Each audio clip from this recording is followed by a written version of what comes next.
It's October 23rd. It's almost 10 a.m. and it is hard to believe, but my time here in Shibuya has come to an end. I thought I'd do another quick little walkthrough of the little apartment that I've been staying in for the past 63 days.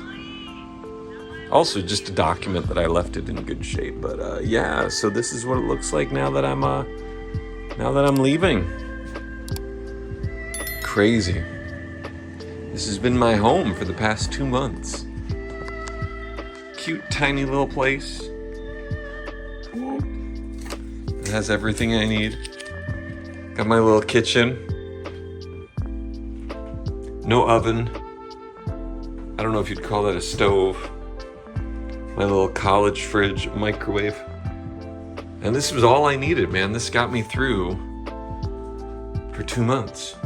Washing machine, which I ended up not really liking. I ended up using a laundromat down the street because this one kind of didn't work super good.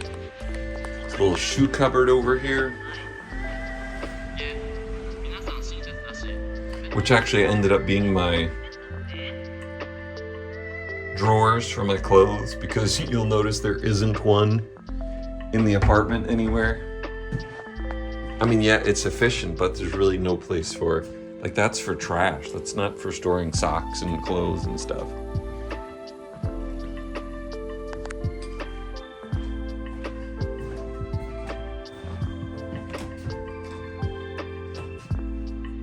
Bathroom's all nice and clean.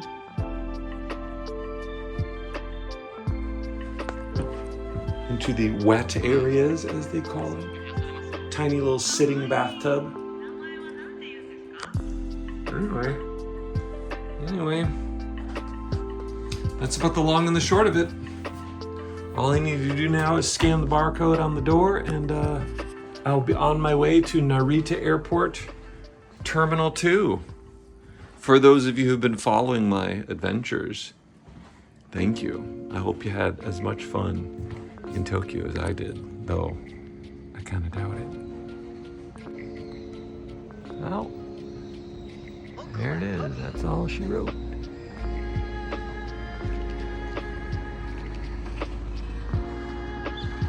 Goodbye, quiet little neighborhood in Shibuya.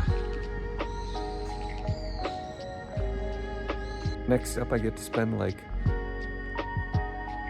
15 hours traveling. We'll see how it goes. It's been my last time walking this street for a while.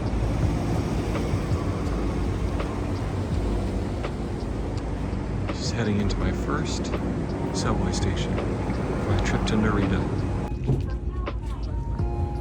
As I record the voiceover for this video, it has now been almost exactly 1 year since I returned home from Japan.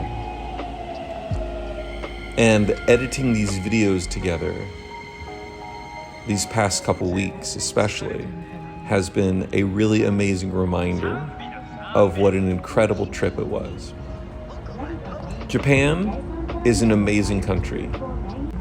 It's everything I hoped it would be, and even more on the second time around. I spent a month there in 2023, and that was my first time going after at least 15 years of wanting to go. I don't know why it took me so long to finally get there.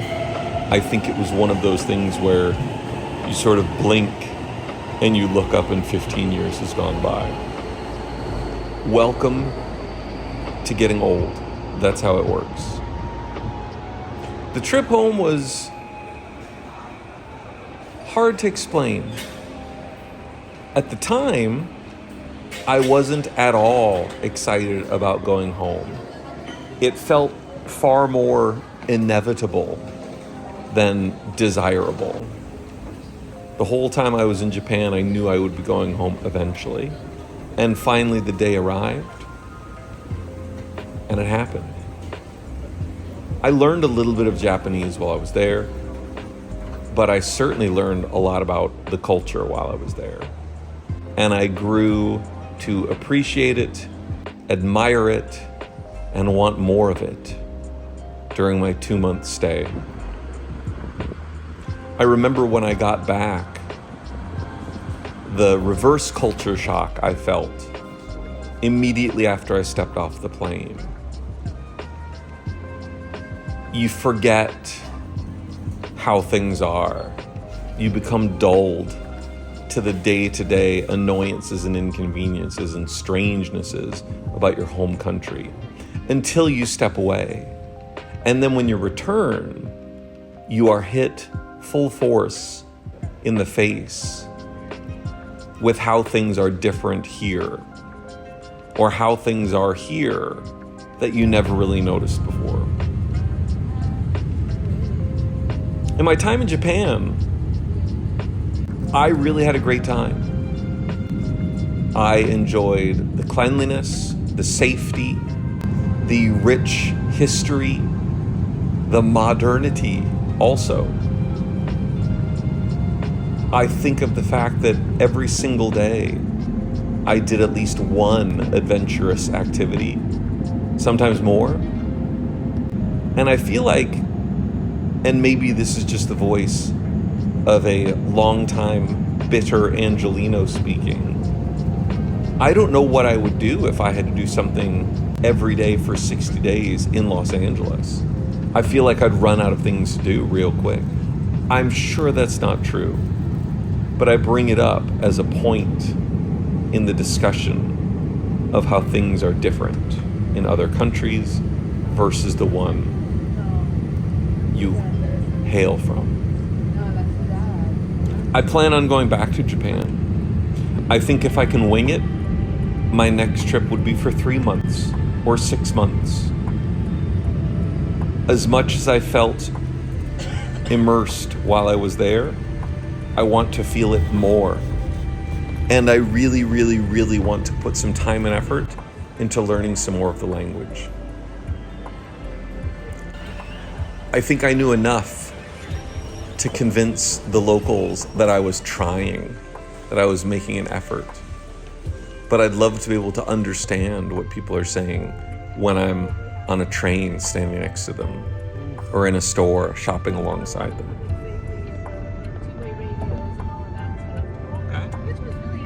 I'm glad to be back home, but I also can't wait to get back to Japan. Thank you so much for watching all of my videos, and as always, we'll see you for the next one.